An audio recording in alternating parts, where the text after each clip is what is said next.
সুপ্রিয় শিক্ষার্থীরা, আমন্ত্রণ জানাচ্ছি ডিপিএসএসটিএস স্কুল ঢাকা কর্তৃক আয়োজিত আজকের এই অনলাইন ক্লাসে। আশা করি তোমরা সুস্থ আছো এবং সাবধানে আছো। আজকে আমাদের পাঠের বিষয় হচ্ছে স্বরবর্ণ। আমরা জানি বাংলা ভাষায় মোট 11টি স্বরবর্ণ আছে।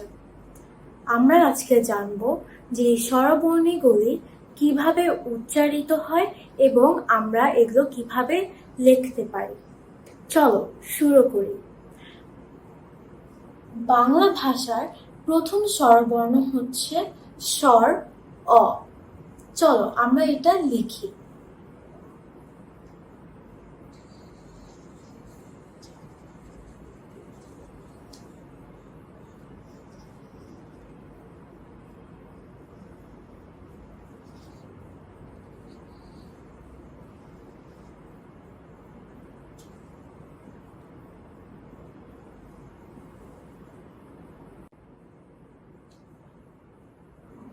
স্বর অ।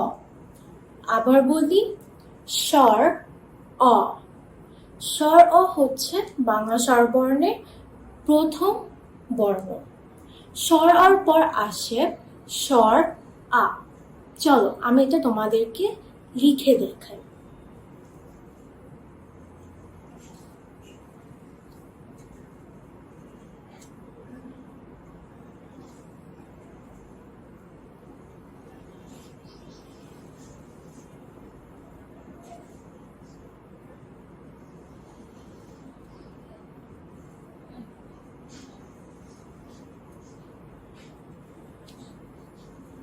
স্বর আ। আবার উচ্চারণ করি আমি, স্বর আ। স্বর আটা স্বর ওর মতোই দেখতে। স্বর আর পরে আসে হ্রস্ব ই। চলো আমি তোমাদেরকে এটা লিখে দেখাই।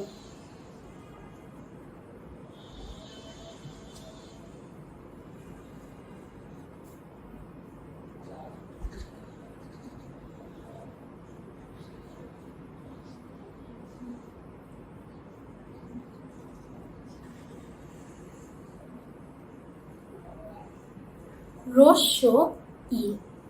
আবার বলি, হ্রস্ব ই। হ্রস্ব ই স্বরবর্ণের তৃতীয় বর্ণ। হ্রস্ব ইর পরে আসে দীর্ঘ ই।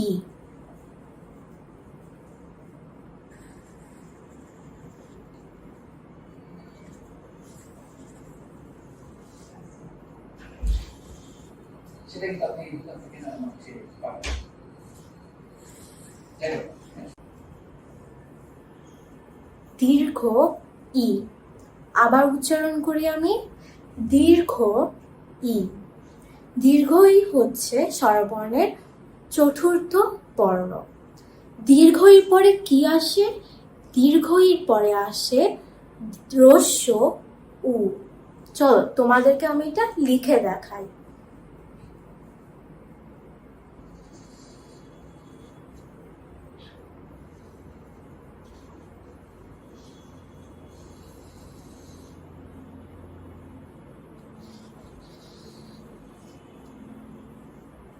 হ্রস্ব উ। আবার বলি, হ্রস্ব উ। হ্রস্ব স্বরবর্ণের পঞ্চম বর্ণ। চলো এবার জানি হ্রস্বর পরে কোন বর্ণ আসে। হ্রস্বর পরে আসে দীর্ঘ উ।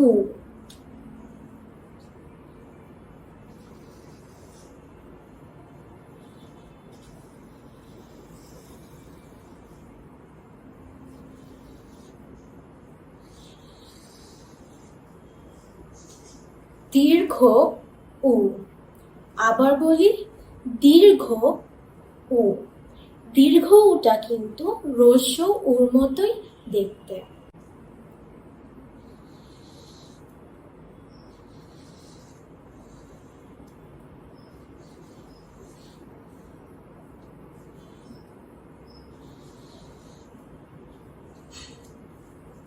রি। আবার বলি, রি। রিটা হতে পারে একটু কঠিন, এটা লিখতে একটু কঠিন হতে পারে, কিন্তু এটা সহজেই আমরা চেষ্টা করলে পারবো। রির পরে আসে এ। চলো আমি তোমাদেরকে এটা লিখে দেখাই।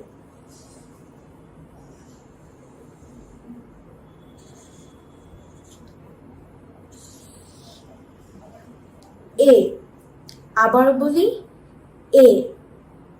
এরপরে কি আসতে পারে? এরপরে আসে ওই।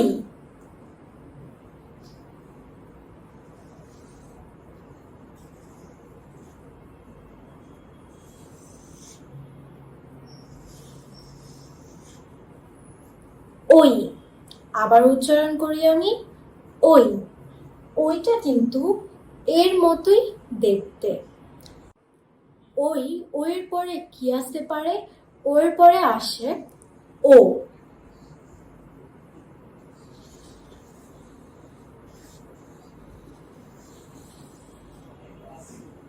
ও। আবার বলি ও। ওর পরে আসে ও। ও হচ্ছে স্বরবর্ণের সব থেকে শেষ বর্ণ। চলো আমি লিখে দেখাই।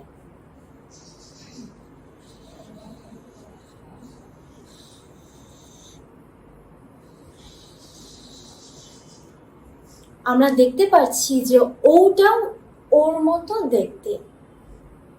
এগুলো হচ্ছিল আমাদের বাংলা ভাষার 11টি স্বরবর্ণ।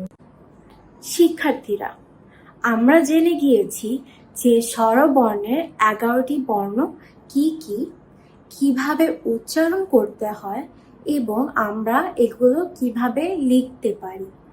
চলো আমরা এখন জানি যে এই 11টি স্বরবর্ণ আমরা কি কি শব্দ গঠন করতে পারি। শুরু করি স্বরবর্ণের প্রথম বর্ণ দিয়ে। স্বরবর্ণের প্রথম বর্ণ হচ্ছে স্বর অ। স্বর অতে কি হতে পারে? স্বর অতে হতে পারে অজগর। স্বর অতে অজগর।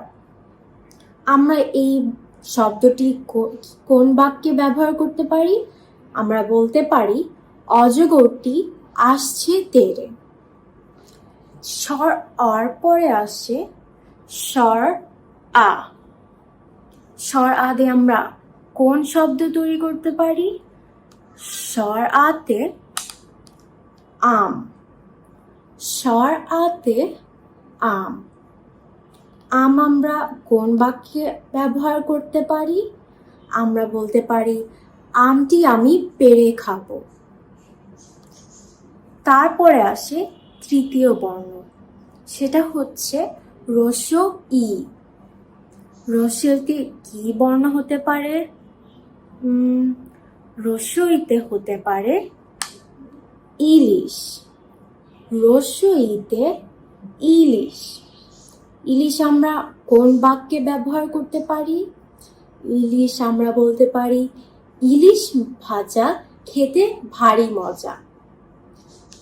তারপরে আসে দীর্ঘ ই। দীর্ঘ ইতে কোন শব্দ হতে পারে? দীর্ঘ ইতে হতে পারে ঈগল। দীর্ঘ ইতে ঈগল। এটা আমরা বাক্যে কিভাবে ব্যবহার করতে পারি? আমরা বলতে পারি ঈগল পাখি আকাশে উড়ে। চলো এবার যাই দীর্ঘ ইর পরে রস্য উ। রস্য উতে কোন শব্দ হতে পারে? রস্য উতে হতে পারে উট। রস্য উতে উট। উট আমরা বাক্যে কিভাবে ব্যবহার করতে পারি? উট আমরা বলতে পারি উট চলে মরুভূমির দেশে। উট চলে মরুভূমির দেশে। তারপরে চলে যায় দীর্ঘ উ। দীর্ঘ উতে হতে পারে উষা। দীর্ঘ উতে উষা। আমরা বাক্যে কিভাবে ব্যবহার করতে পারি? আমরা বলতে পারি উষা হাসে সকালের আকাশে। উষা হাসে সকালের আকাশে। চলে যাই রিতে। রিতে কোন শব্দ হতে পারে? রিতে হতে পারে ঋণ। রিতে ঋণ। ঋণ আমরা বাক্যে কিভাবে ব্যবহার করতে পারি? আমরা বলতে পারি ঋণ নয় কাজ চাই। চলে যাই রির পরের বর্ণে। রির পরের বর্ণ হচ্ছে এ।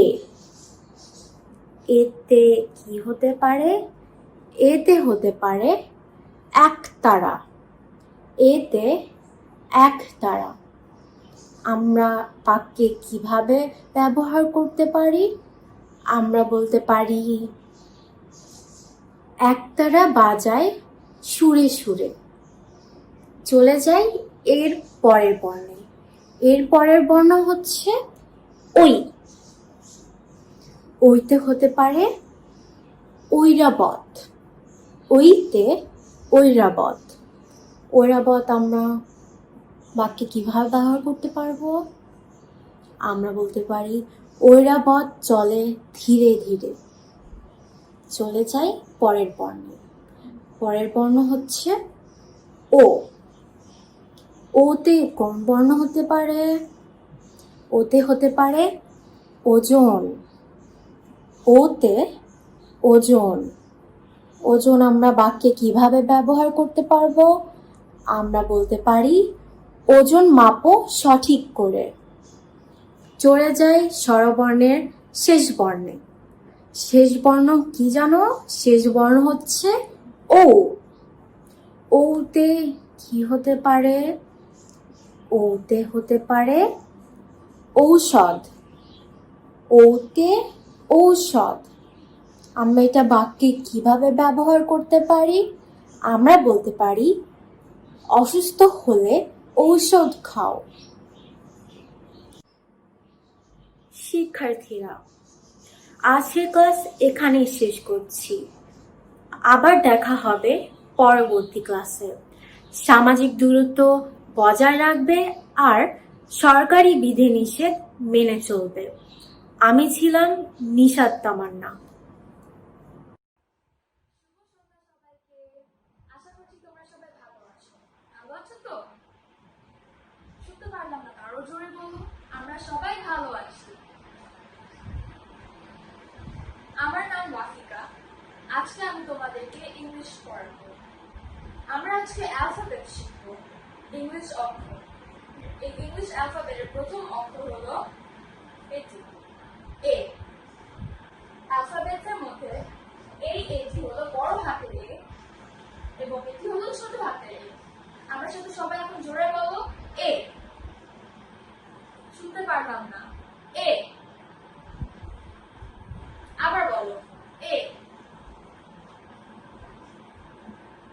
এ। এর উচ্চারণ হলো এ। এ। সবাই বলো এ। এ। এ। এ। এখন চলো আমরা জানি এই অক্ষরটা দিয়ে কি কি শব্দ বানানো যায়। তোমাদের পছন্দের ফল কি? আমার পছন্দের ফল অ্যাপেল। অ্যাপল। অ্যাপল এ দিয়ে শুরু হয়। উচ্চারণ অ্যাপল। অ্যাপল।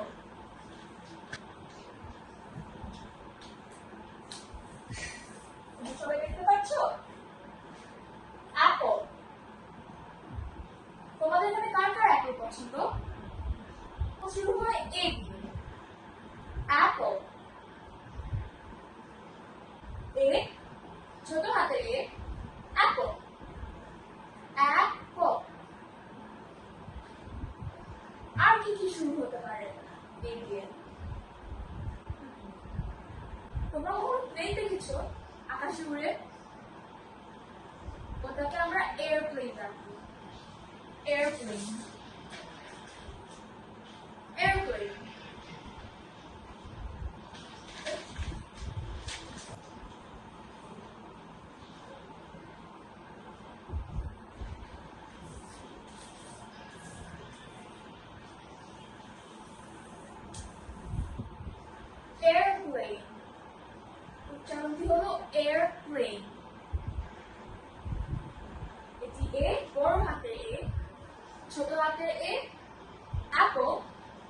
এ দিয়ে অ্যাপল, এ দিয়ে এরোপ্লেন।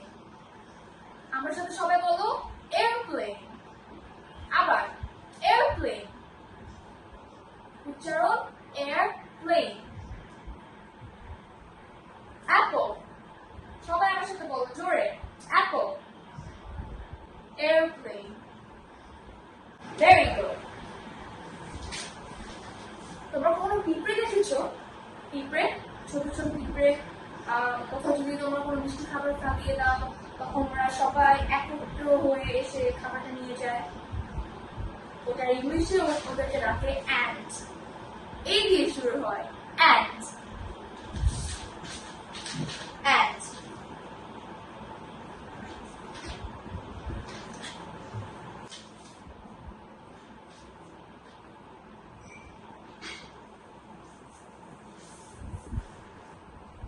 অ্যান্ট, আমার সাথে সবাই বলো অ্যান্ট,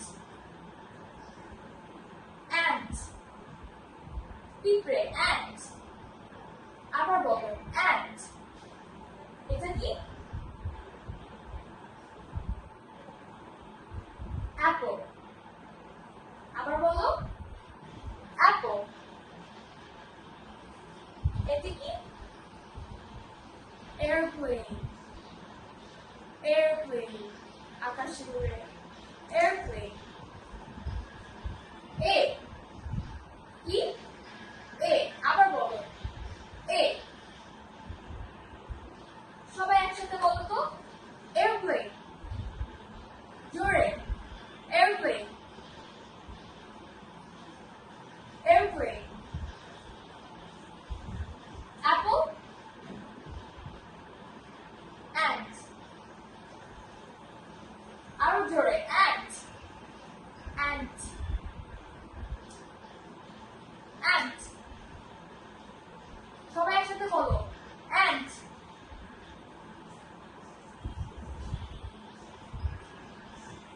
এ, এ, এর উচ্চারণ কি?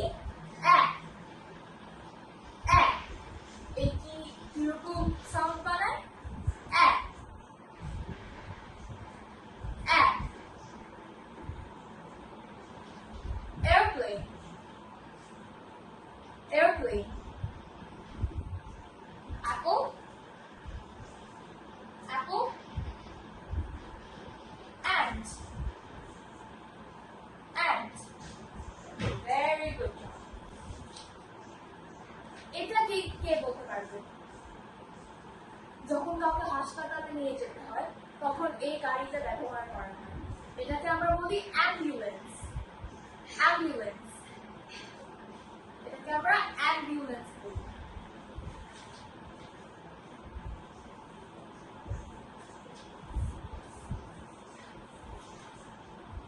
এ দিয়ে অ্যাম্বুলেন্স, অ্যাম্বুলেন্স। তোমরা এটার আওয়াজ শুনেছো কখনো? এই আওয়াজটা বানায় অ্যাম্বুলেন্স। চলো আমরা সাথে সবাই বলো অ্যাম্বুলেন্স, অ্যাম্বুলেন্স, অ্যাম্বুলেন্স, অ্যাম্বুলেন্স। সবাই বলো অ্যাম্বুলেন্স। Very good. এয়ারপ্লেন, বলো আরো জোরে বলো এয়ারপ্লেন। এটা কি? Apple, Apple. এটা অ্যান্ট। Very good, ant. এটা এ দিয়ে অ্যাম্বুলেন্স, অ্যাম্বুলেন্স, অ্যাম্বুলেন্স। এটা এ। Very good. এটার উচ্চারণ কি? এক।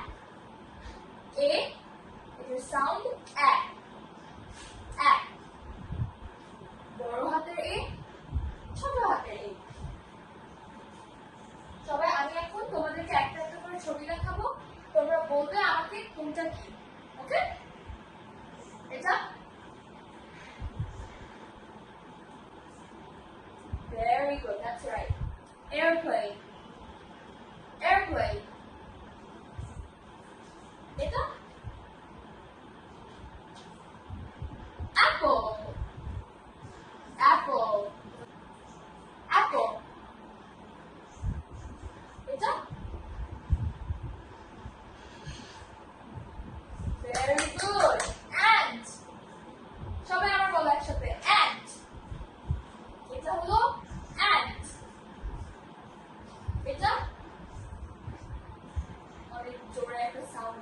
হাসপাতালে নিয়ে যেতে হয় সবাইকে গাড়িতে। Ambulance, ambulance. Airplane, Apple, and, ambulance. বড় হাতের এ, ছোট হাতের এ, with a sound a, a. Ambulance. আবার বলো, ambulance. Ant. আমার সাথে সবাই আবার বলো, ant. Apple. Apple. সবাই বলো এটা কি? Apple. এটা? আবার বলো এটা কি? Aeroplane. That's right. Very good. So আজকে আমি তোমাদের থেকে বিদায় নিব একটুকুই শিখিয়ে। আশা করছি তোমরা মজা পেয়েছো আমার ক্লাসে। এবং আজকে আমি তোমাদেরকে জাস্ট একটা ছোট্ট একটা বাড়ি কাজ দিব। সেটা হলো তোমরা এই শব্দগুলা মনে রাখার চেষ্টা করো। এগুলো একটু ভালো করে উচ্চারণ করার প্র্যাকটিস করো। আর মনে রেখো এটা বড় হাতের এ, ছোট হাতের এ, অ্যাপল, অ্যান্ড, অ্যাম্বুলেন্স এবং এয়ারপ্লেন। তোমরা সবাই এগুলো মনে রেখো, বারবার বলার প্র্যাকটিস করো। আজকের জন্য ক্লাস এখানেই শেষ। Thank you everyone, by.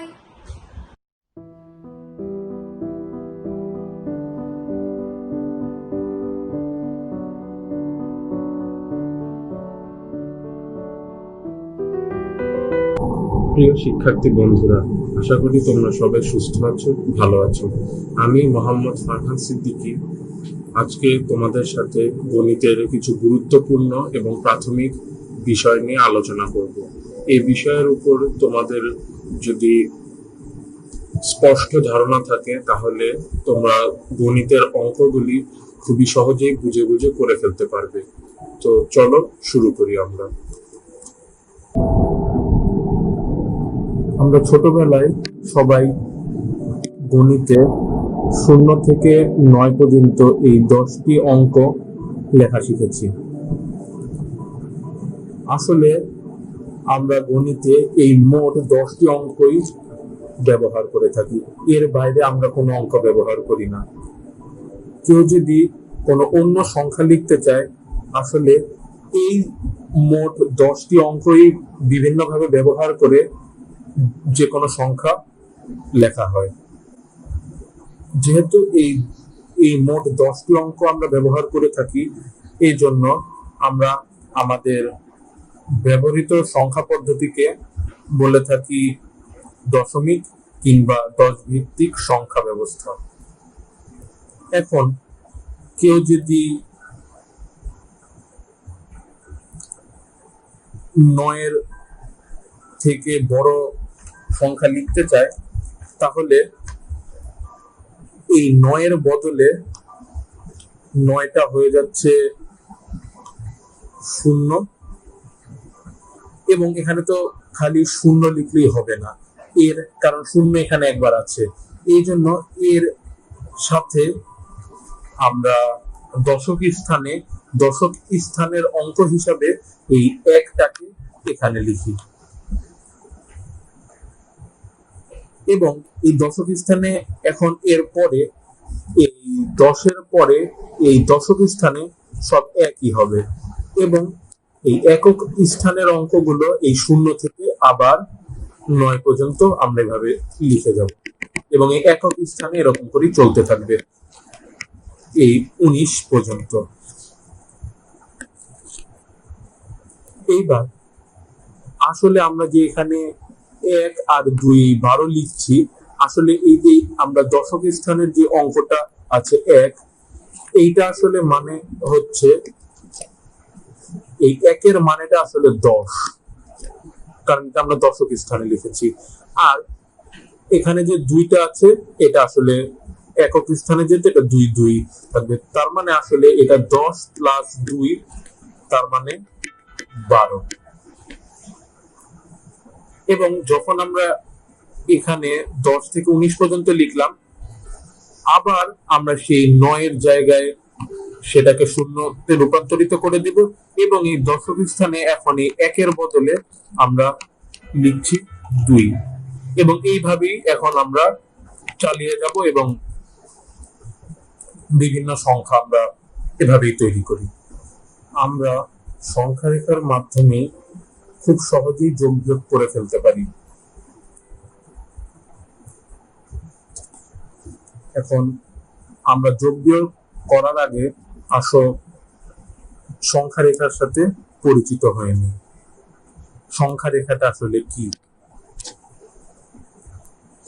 সংখ্যা রেখাটা আসলে একটা রেখা যার উপর আমরা বিভিন্ন সংখ্যা বসাই এবং তারপরে এই সংখ্যা রেখার সাহায্যে আমরা খুব সহজেই যোগ বিয়োগ করে ফেলতে পারি।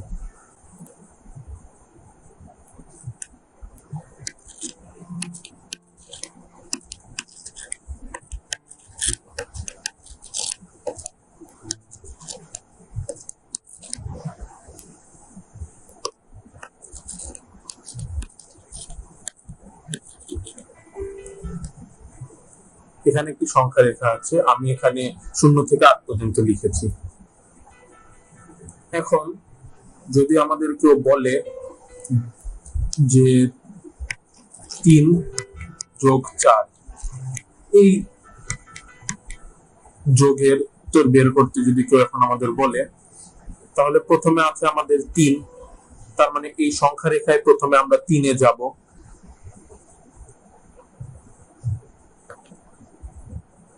এই আমি 3-এ গেলাম। এখন বলেছে 3 যোগ 4, এই 3 থেকে আমরা সামনে যাব আরো 4 ঘর, 1 2 3 4। এই 4 ঘর সামনে যাওয়ার পর আমরা যে সংখ্যাটা পাবো সেটাই আসলে 3 আর 4 এর যোগফল। তার মানে আমরা এখানে পাচ্ছি 7। আমরা তাহলে পাচ্ছি 7। 4 যোগ 4,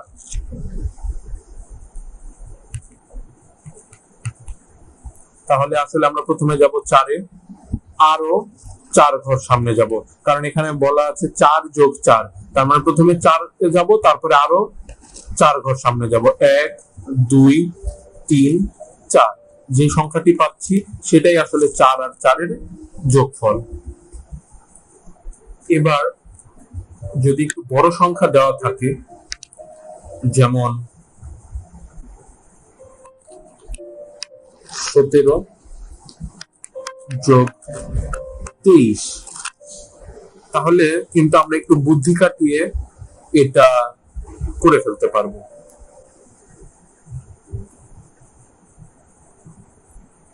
এটা আমরা যদি ভেঙে ভেঙে করি তাহলে কিন্তু আমাদের এই যোগটা করতে অতটা অসুবিধা হবে না। আমি আগেই বলে এসেছি যে 17 এটা আসলে লেখা যায়, 17-কে আমরা লিখতে পারবো 10 যোগ 7 এভাবে। আর এই 23-কে আমরা লিখতে পারবো 20 যোগ 3। এই যোগটা মুখে মুখেই করে ফেলতে পারবো। এখানে আমরা 17 আর 23 যোগ না করে এখন আমরা এই 4টি সংখ্যা যোগ করছি। তাহলে এখানে 10 আর 20 এটা যোগ করলে হয় 30 এবং 7 আর 3 এটা যোগ করলে হয় 10। এখন আমরা যদি এই দুটি সংখ্যা যোগ করি সেটা আসছে 40। তার মানে এই 40ই হচ্ছে 17 আর 23 এর যোগফল। আমরা যেরকম সংখ্যা রেখার সাহায্যে যোগ অঙ্ক করে ফেললাম, আমরা কিন্তু এই সংখ্যা রেখার মাধ্যমে বিয়োগ অঙ্ক করতে পারি।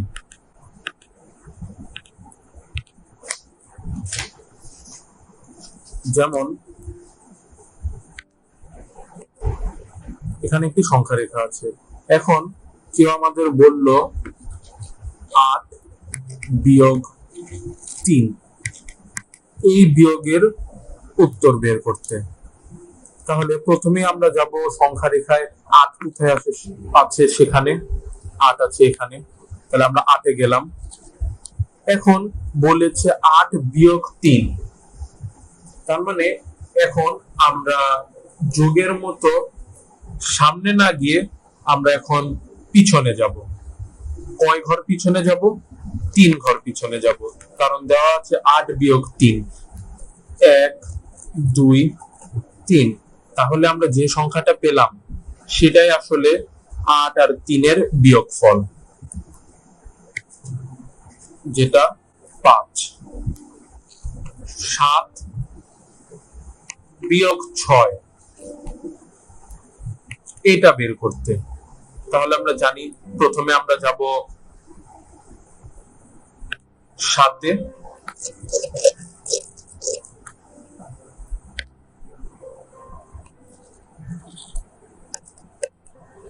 তাহলে প্রথমে আমরা যাব ৭-এ, তারপরে ৬ ঘর পিছনে আসব। তাহলে ৭ আছে ১ ২ ৩ ৪ ৫ ৬। আমরা যে সংখ্যাটা পেলাম সেটাই ৭ আর ৬-এর বিয়োগফল। আমাদেরকে কেউ যদি বলে ২৪-১৩, তাহলে আমরা এই ২৪-১৩ এইটা না করে আমরা এটা একটু ভেঙে ভেঙে করি। সেটা কি, আমরা এই ১৩টাকে কিন্তু লিখতে পারি, এই ১৩টাকে আমরা লিখতে পারি ১০+৩। এবার আমরা এই ২৪-এর থেকে ১৩ বাদ না দিয়ে আমাদের প্রথম কাজ হবে এই ২৪ থেকে ১০ বাদ দেওয়া, ১৪।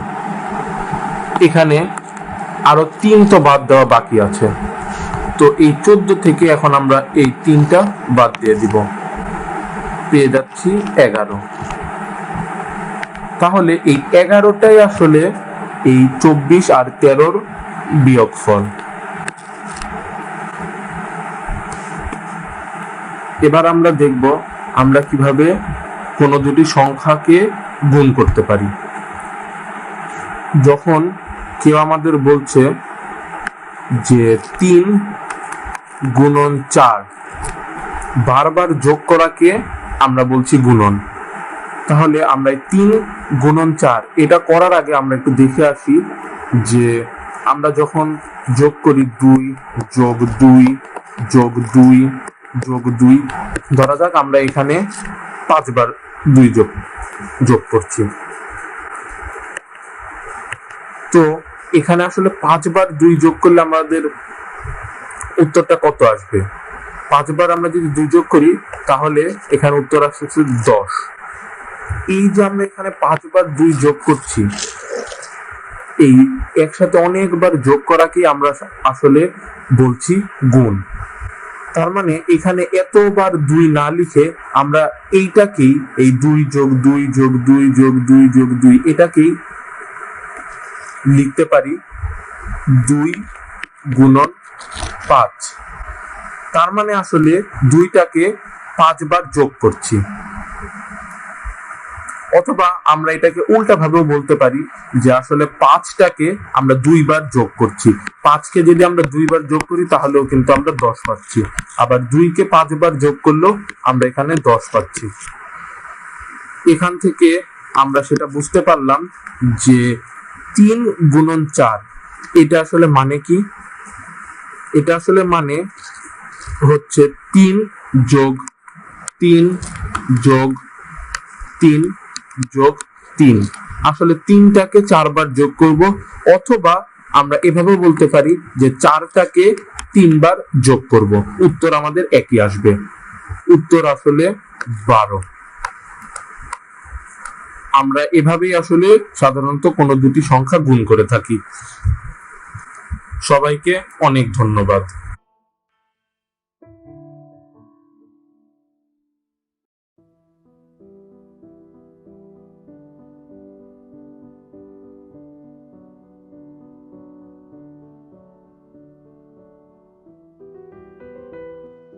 প্রিয় শিক্ষার্থীরা, কেমন আছো? আশা করছি তোমরা অনেক ভালো আছো।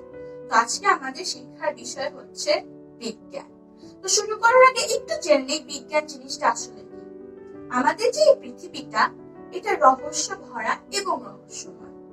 তো বিজ্ঞান হচ্ছে আসলে এই রহস্য ভরা পৃথিবীটাকে একটু জানার, একটু বোঝার, একটু পরীক্ষা করার আমাদের চেষ্টা। এখন আমার কথাগুলো তোমাদের একটু কঠিন মনে হতে পারে, কিন্তু ভয় পাওয়ার কিছু নেই। বিজ্ঞান কোনো কঠিন জিনিস না। বিজ্ঞান হচ্ছে তোমার নিজের ভাষা এই পৃথিবীটাকে বোঝার জন্য, পৃথিবীটাকে জানার জন্য। তো এখন আমরা বিজ্ঞানের মাধ্যমে অনেক মজার জিনিস করতে পারি, জানতে পারি এবং শিখতে পারি। তো এরকমই একটা মজার এক্সপেরিমেন্ট অথবা পরীক্ষা নিরীক্ষা নিয়ে আজকে তোমাদের সামনে আমি আসলাম, এবং আমরা এই পরীক্ষাটা করবো লেবু দিয়ে। এই এক্সপেরিমেন্টটি করার জন্য আমাদের কিছু জিনিস লাগবে। তো দেখে নিই জিনিসগুলা কি কি। প্রথমে লাগছে একটি লেবু, আমাদের লাগছে একটি কাঠি, কিছু টুকরা কাগজ, একটি মোমবাতি, এবং এই মোমবাতিকে জ্বালানোর জন্য লাগবে একটি ম্যাচস্টিক। শুরুতেই আমরা নিয়ে নিব আমাদের কাঠিটি এবং আমাদের লেবুটি। তোমরা দেখতে পাচ্ছ আমি লেবুটিকে আধা করে কেটে নিয়েছি। কিন্তু তোমরা সবসময় একটা জিনিস খেয়াল করবা, কখনো কোনো ফুল বলো, ফল বলো বা লেবু বলো নিজেরা কাটবা না, কোনো বড় কাউকে বলবা তোমাদের সহায়তা করে দিতে। কিন্তু তোমাদের যদি মনে হয় যে তোমরা একটু একটু বড় হয়েছো, নিজেরা লেবু কাটতে পারবা, তাহলেও কোনো সমস্যা নাই, নিজেরা কাটতে পারো, কিন্তু কোনো বড় কারোর তদারকিতে। কখনো রেজার, ব্লেড বা ছুরির মতো ধারালো জিনিস কোনো বড় কারোর তদারকি ছাড়া ব্যবহার করবে না। সবসময় কোনো বড় কাউকে বলবা তোমার সহায়তা করে দিতে। তো এখন আমরা এই কাঠিটিকে নিয়ে এই লেবুটিকে খুঁচিয়ে এই লেবুটির রস বের করব। যেভাবে দেখো,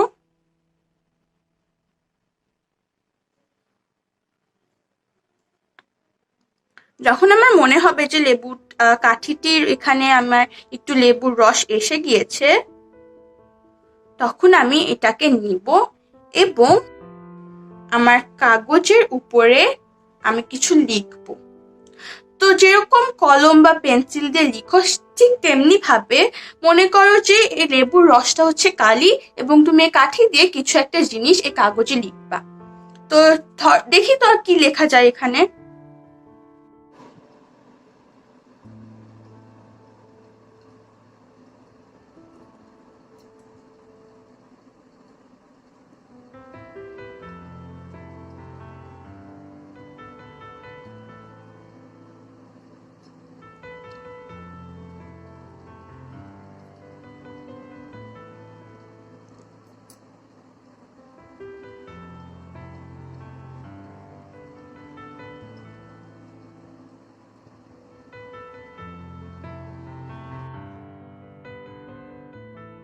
তো আমি এখানে একটি জিনিস লিখে নিয়েছি।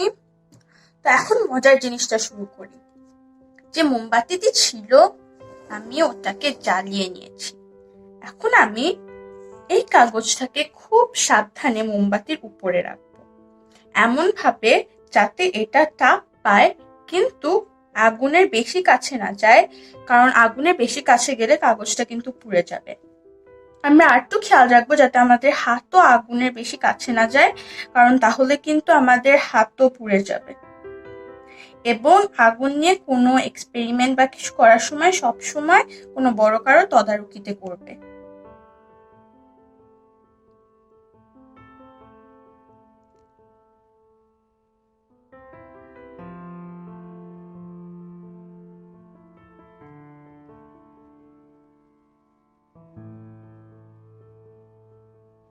তাই একটু সময় নিবে, কিন্তু অধৈর্য হওয়ার কিচ্ছু নেই।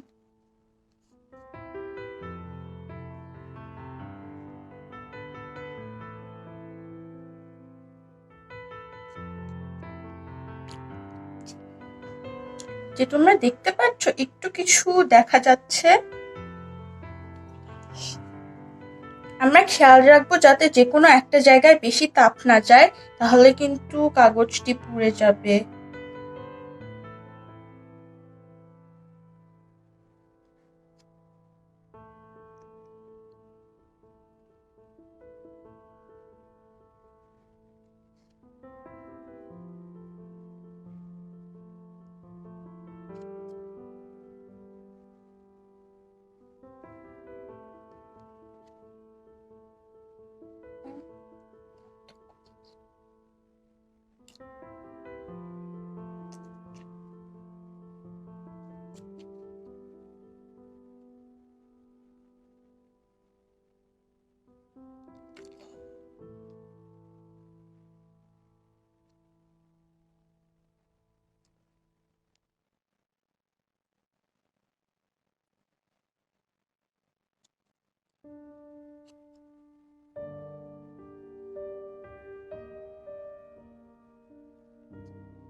দেখেছো, আস্তে আস্তে কিন্তু অক্ষরটি বোঝা যাচ্ছে।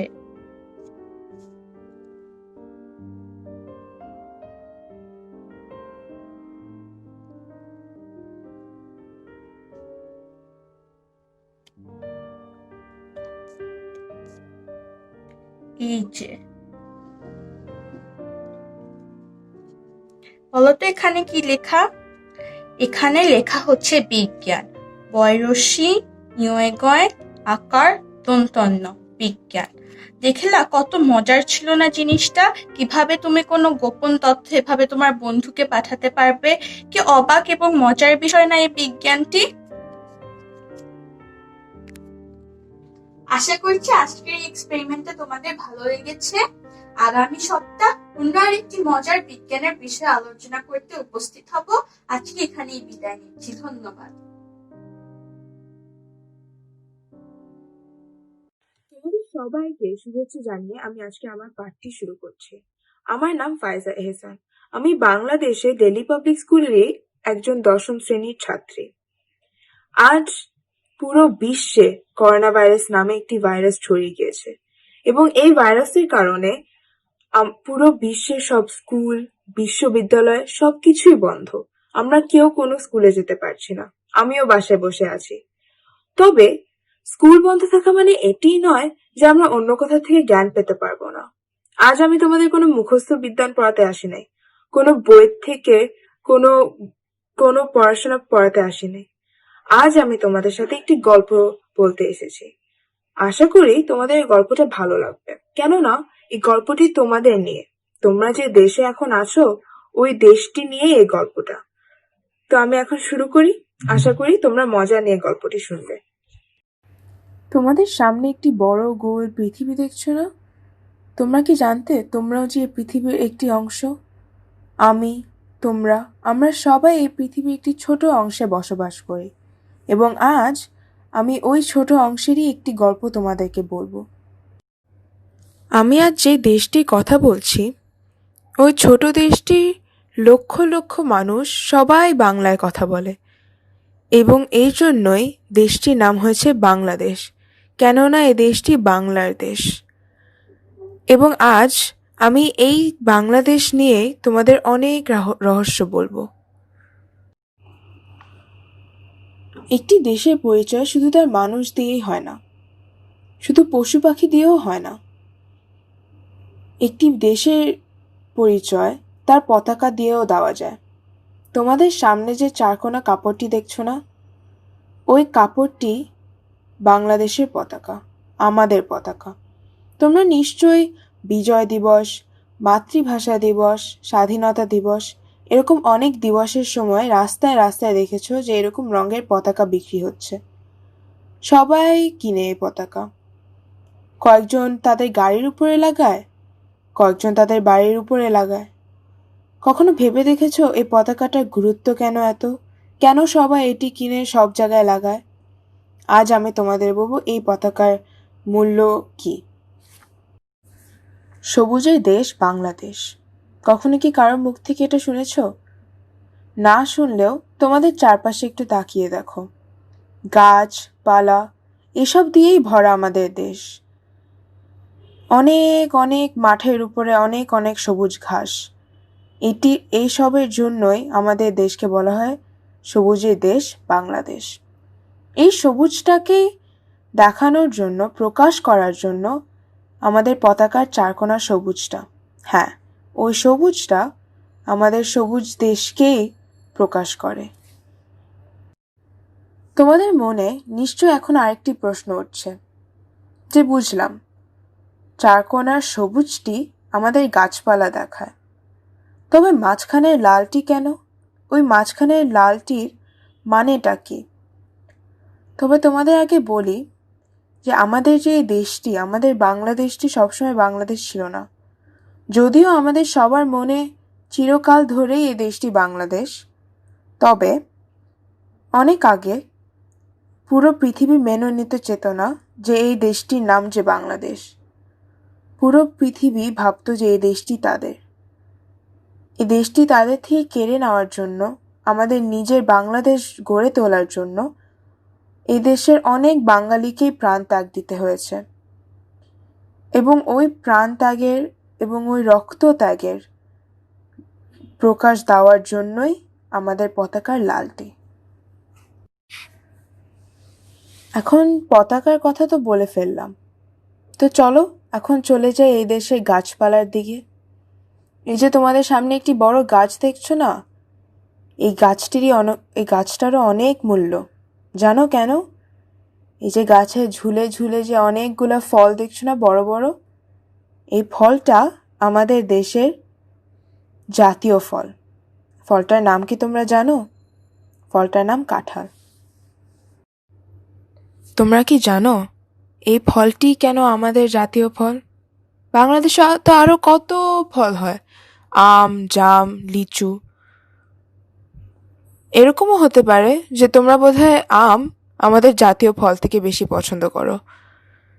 তাহলে কেন এই ফলটি আমাদের জাতীয় ফল? কারণ জাতীয় মানে যা পুরা দেশে পাওয়া যায়। এই যে কাঁঠাল ফলটি দেখছো না, এটি আমাদের দেশের সব জায়গায় পাওয়া যায়। মূলভাবে গ্রীষ্মকালেই হয়, তবে যখন হয় তখন দেশের সব জায়গায় হয়। তাছাড়া সব বাজারেও ফলটির দাম অনেক কম।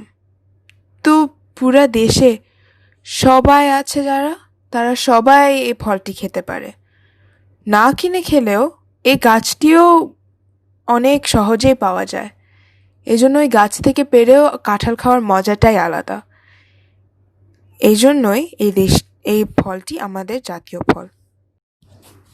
গ্রীষ্মের এই ফলটা দেখতে যত না লোভনীয়, খেতেও তত বেশি মজার। তাছাড়া এর অপূর্ব স্বাদ ছাড়াও এর ফলের ভেতরে আছে অনেক পুষ্টি।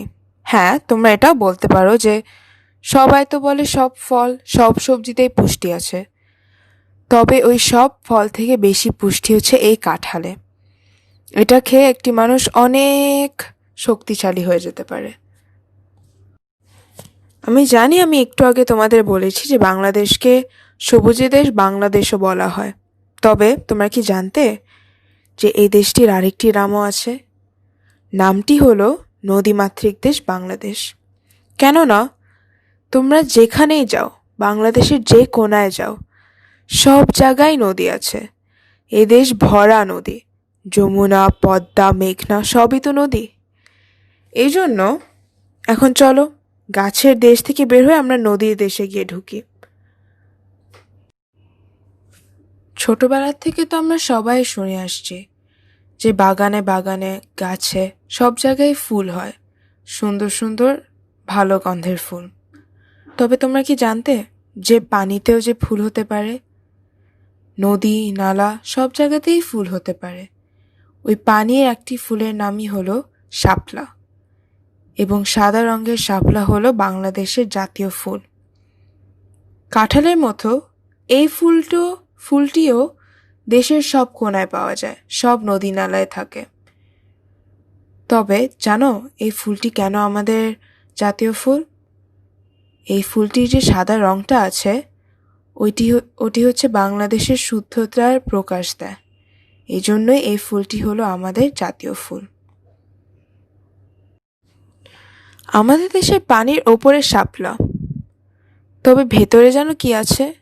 হ্যাঁ, জানি তোমরা জানো যে ভেতরে অনেক মাছ আছে, যেটি আমরা অনেক স্বাদ করে খাই।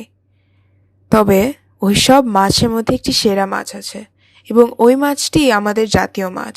মাছটির নাম ইলিশ। কেননা আমাদের দেশে এত এত এত ইলিশ আছে যে আমরা যদি প্রতিদিন খাই ইলিশ তাও শেষ হবে না। এই জন্যে আমাদের ইলিশ আমরা অন্য দেশেও পাঠাই, কারণ আমাদের ইলিশই সেরা। তবে ইলিশের ব্যাপারে আরেকটি মজার জিনিস আছে, অনেক মজার জিনিস। জানি খেতেও অনেক মজা, কিন্তু তোমরা কি জানতে যে অন্য মাছের মতো ইলিশ আমরা শুধু খাই না, আমরা এটা সাজাইও। গ্রামে গঞ্জে বিয়ের সময় ইলিশকে বউ বরের মতো সাজিয়ে এক পরিবার আরেক পরিবারকে উপহার হিসেবে দেয়। ওইটি অনেক বছর ধরেই বাংলাদেশের একটি সংস্কৃতি হয়ে আসছে। বাংলাদেশের ইতিহাসে ইলিশের অনেক নাম, কেননা বিভিন্ন বিয়ে অনুষ্ঠানে ইলিশকে সাজিয়ে সবার সামনে পরিবেশন করা হতো। তবে এবার পানির দুনিয়া থেকে বের হয়ে চলো জঙ্গলের দুনিয়ায় চলে যাই। বাংলাদেশে অত বেশিও বড় বড় জঙ্গল নেই, তবে একটি জঙ্গল আছে যেটি বিশাল বড়। দুনিয়ায় এমন বড় জঙ্গল অনেক কমই আছে, এবং ওই কম জঙ্গলগুলোর মধ্যে বাংলাদেশে একটি। জঙ্গলটির নাম সুন্দরবন। গাছপালা দিয়েই ভরা না শুধু এই জঙ্গলটি, অনেক পশু পাখি দিয়েও ভরা। এবং এইসব পশু পাখির রাজা জানো কে? আমাদের জাতীয় পশু। কালো, সাদা এবং কমলা রঙের যে পশুটা এখন তোমাদের সামনে আছে না, এই পশুটাই আমাদের জাতীয় পশু। দেখে তো বাঘই মনে হচ্ছে, তাই না? বাঘই এই পশুটা, তবে কোনো সাধারণ বাঘ নয়। এই ধরনের বাঘের নাম রয়্যাল বেঙ্গল টাইগার। এই বাঘ সবচেয়ে বেশি শক্তিশালী এবং দ্রুততাও অনেক বেশি, অনেক জোরে দৌড়ায়, এবং এই বাঘের মধ্যে তৎপরতাও অনেক আছে। এইসব মহান গুণের জন্যই এই বাঘ হলো বাংলাদেশের জাতীয় পশু।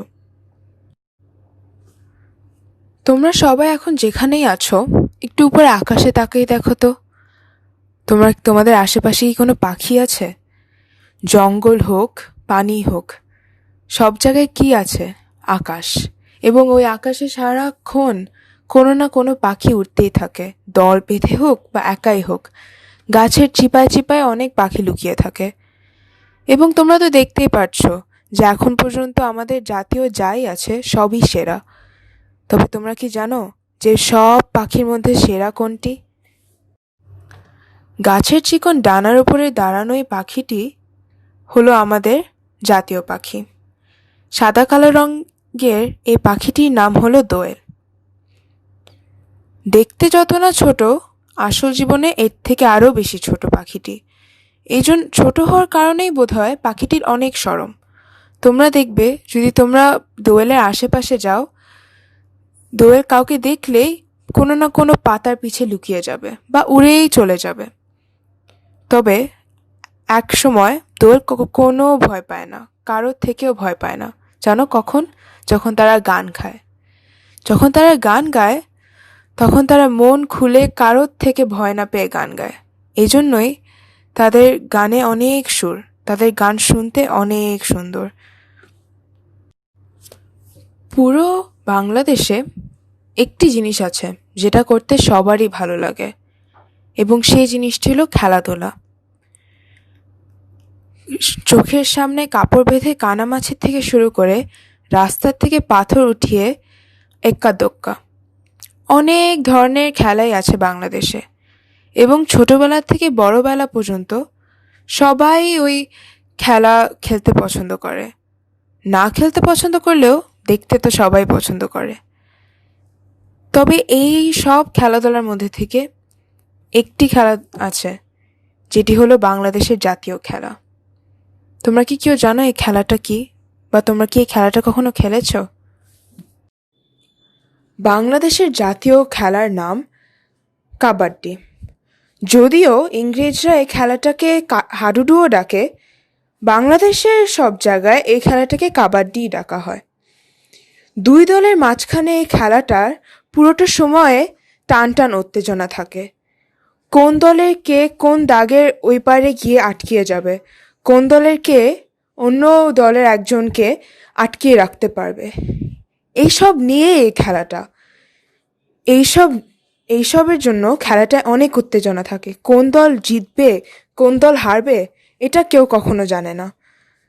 কে শক্তিশালী এটা সবসময় গুরুত্বপূর্ণ না। কার মাথায় বেশি বুদ্ধি আছে এটিও অনেক গুরুত্বপূর্ণ এই খেলাতে।